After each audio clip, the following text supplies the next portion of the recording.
Okay. This video is going over break even and the reasons on my break evens and how to go break even. It's very late at night. Just doing this real quick. Because I'm like bored or something. I don't know why I'm doing this late, but just doing it for you guys. We'll just chalk it up to this. So, I guess we'll start off with Friday since we're already here. It's the trade that I took on hello.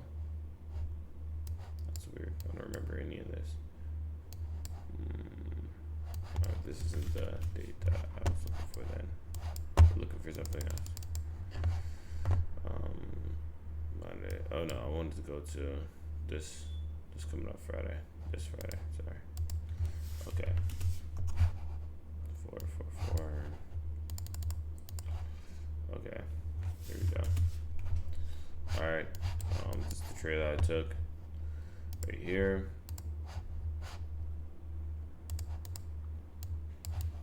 My break even was my TP was like up here. My break even was this eternal high. So to start things off, the reason why I typically go break even at internal highs and internal lows, especially the nearest internal high and internal low. And if we don't have an internal high or internal low, I won't go break even until we've displaced far enough from my entry for it to not make sense if price came back to my entry. So with that being said, the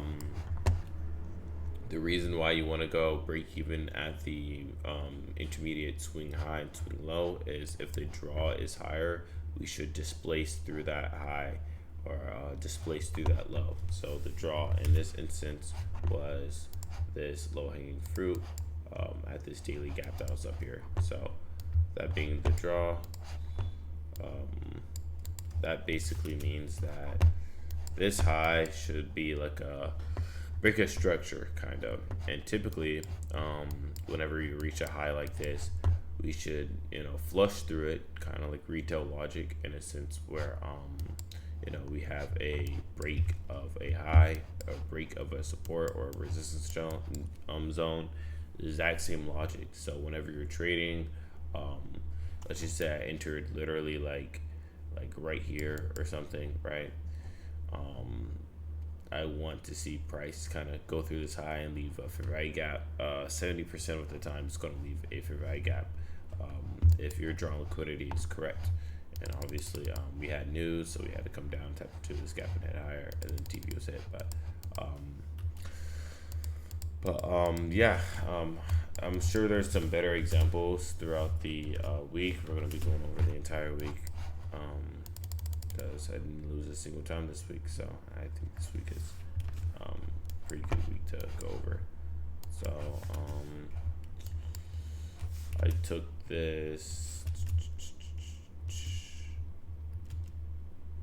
Okay, so I took this 1 minute inverse to the downside right here. My break even was this eternal low, right?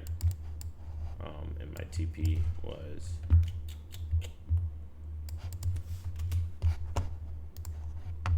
these equal lows right here. So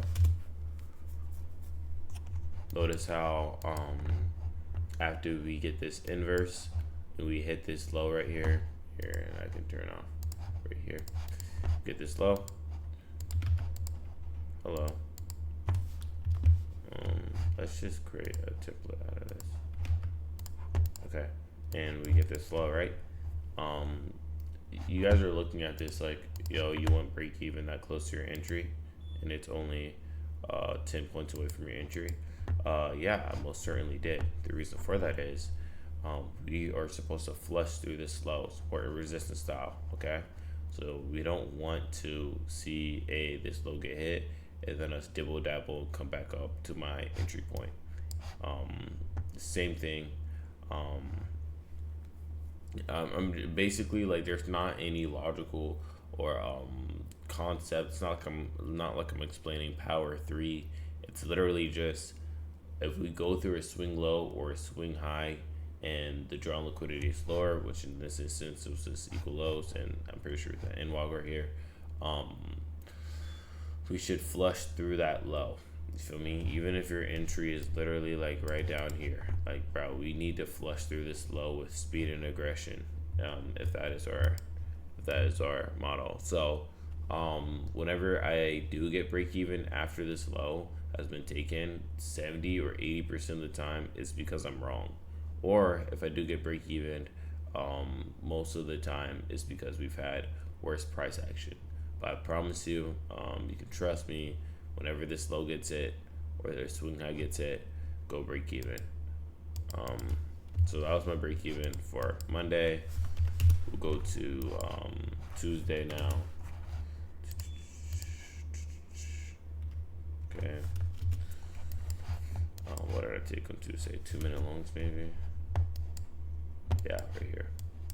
I didn't really have a break even. I don't think in this instance. I didn't have a perfect break even, but these equal highs. Yeah. Okay, I won't break even at this candle displacement. The reason I went break even at this candle displacement is I didn't want to see price. I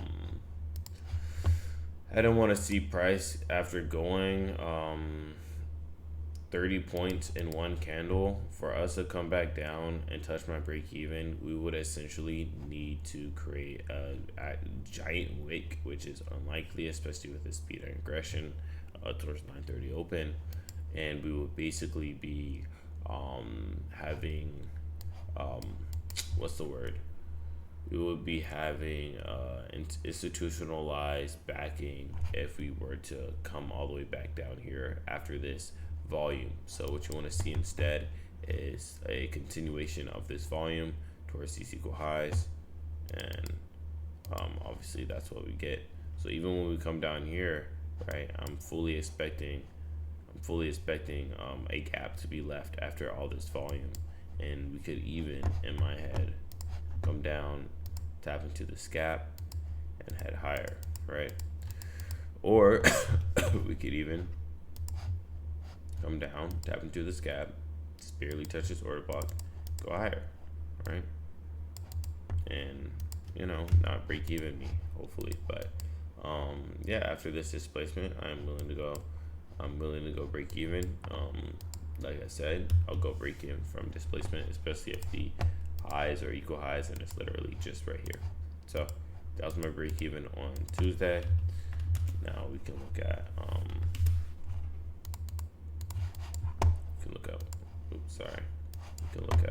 Wednesday. It's gonna be essentially the same thing. Let's see what I took on Wednesday.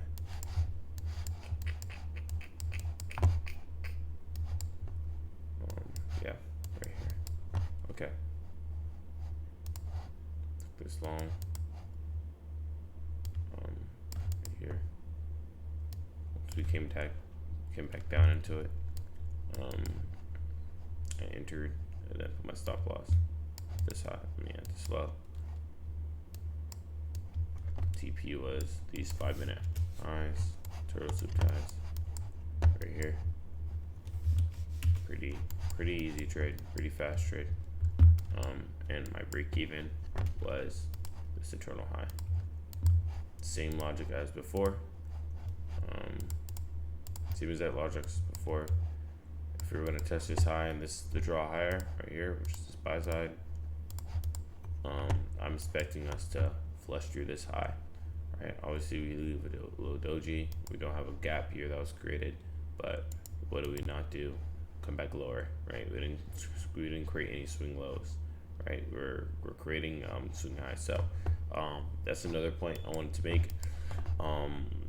The reason why we want to go break even is we're creating higher highs and lower lows. It's basic retail logic. I know ICT traders like to cringe when it comes to basic retail logic, but basic retail logic will make you more profitable than watching all of 2024 and all of 2025 and all of 2023. Okay, I promise you. So that was Wednesday. Same logic. We're just gonna keep going through it for the week, like I said. So you guys can see examples of how I just don't get break even even after things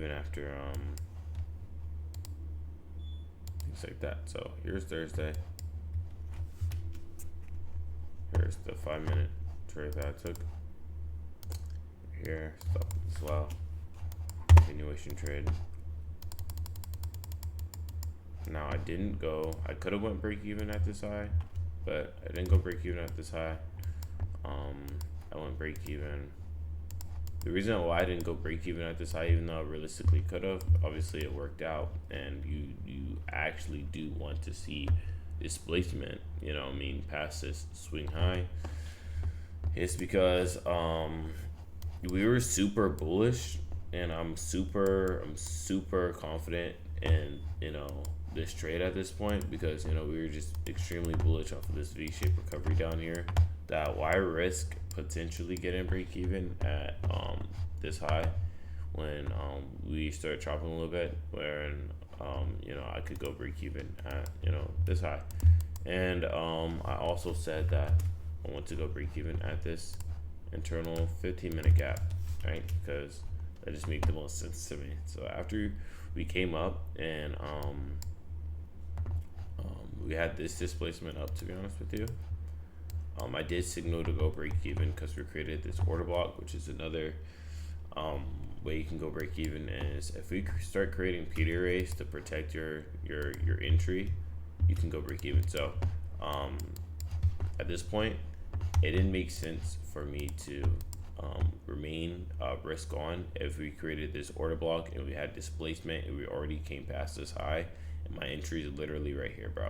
You feel me? It just didn't make sense for price to go from being up here all the way back to my entry and then bounce higher without stopping me out, which at this point my stop loss was moved to right here.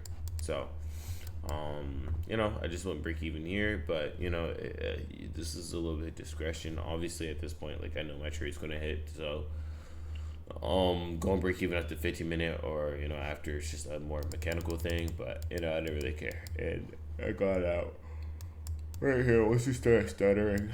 So, and it didn't even hit, so go me, look at me.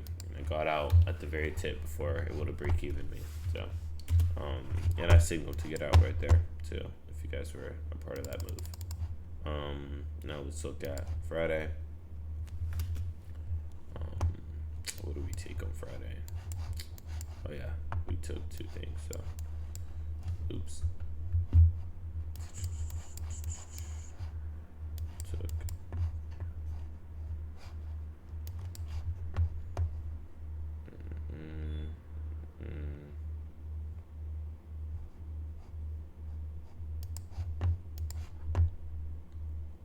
Now, I didn't necessarily follow my break-even rules exactly, which would have been to basically go break-even right here.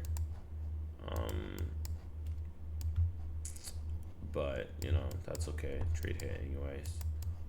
I was busy. The reason why I wasn't following my break-even rules, I definitely should have been break-even off of this, is because I was in on both my XFA and the evals I was trying to pass. So, upon trying to do both of these things, about time I realized I should go break even.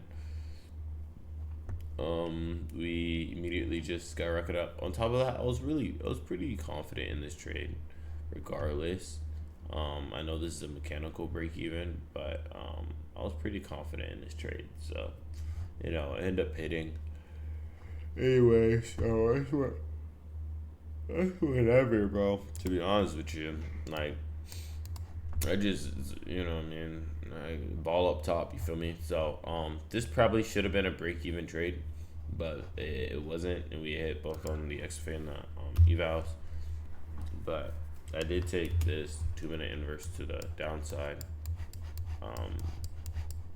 afterwards, right here, and obviously Blake took the same thing, but right here, and then my break even was down here as well to this low, because this is the reason why that was my break even.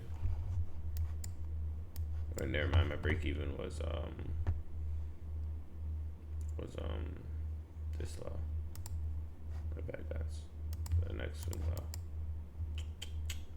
So that was my break even. We should just flush through, which we came down, made equal lows. So I didn't, obviously the close was right here, fellas. So once we came down, once we closed, I entered right here, we came down, and I went break even. We came up a little bit, and then I'll ultimately flush through the low, and then the TP was down here, and that was just one of my trades.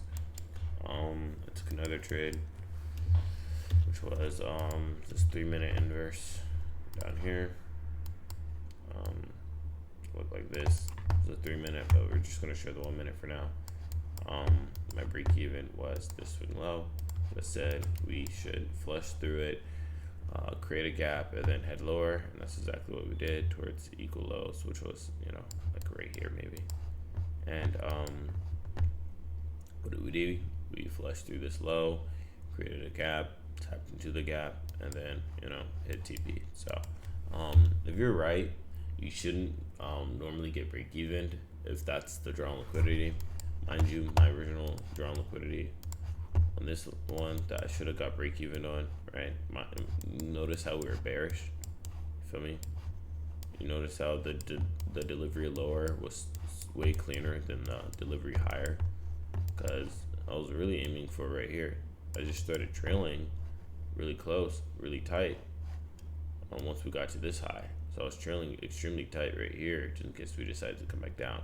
And then that's ultimately what we did. So this wasn't the drawn liquidity. Therefore, the delivery to that draw is not going to be as clean. Therefore, that's why that would have got break even versus the other ones. They didn't get break even. So yeah, that's it. That's how I went 5 for 5, and those are my break evens. And yeah.